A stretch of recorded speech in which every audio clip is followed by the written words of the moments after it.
Hi friends, welcome to my channel. మీరెప్పుడైనా గమనించారా? మనం ఏదైతే జరగకూడదు అని చెప్పి గట్టిగా అనుకుంటామో, ఖచ్చితంగా రియాలిటీలో అదే జరుగుతది. మేబీ లైఫ్ అంటే అంతేనేమో!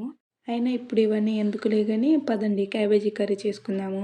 చాలామంది క్యాబేజీ కర్రీ తినరు. ఒకసారి ఇలా ట్రై చేయండి. ఖచ్చితంగా మీకు నచ్చుద్ది అని అనుకుంటున్నాను. క్యాబేజీని శుభ్రంగా కడుక్కొని, కొన్ని మంచినీళ్ళు పోసుకొని స్టవ్ మీద పెట్టుకోవాలి. అప్పుడే కొంచెం పసుపు, కొంచెం ఉప్పు వేసుకొని క్యాబేజీని మగ్గనిచ్చుకోవాలి. క్యాబేజీ మగ్గిన తర్వాత ఇంకొక గిన్నె తీసుకొని అందులో కొంచెం ఆయిల్ వేసి, తిరగమాత గింజలు వేసి, ఆనియన్స్ వేసి కొంచెం సేపు వేగనివ్వాలి. ఆనియన్స్ కొంచెం సేపు వేగిన తర్వాత మనం ముందుగా ఉడకబెట్టుకున్న క్యాబేజీని కూడా యాడ్ చేసుకోవాలి.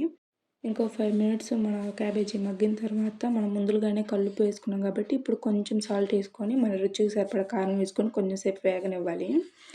యాక్చువల్గా కరివేపాకు తిరగమాత వేసేటప్పుడు వేయాలి, నేను మర్చిపోయాను, అందుకే లాస్ట్లో వేస్తున్నాను. మీకు నచ్చిద్దని అనుకుంటున్నాను. బాయ్ ఫ్రెండ్స్, నెక్స్ట్ వీడియోలో కలుసుకుందాం. సబ్స్క్రైబ్ చేసుకోండి.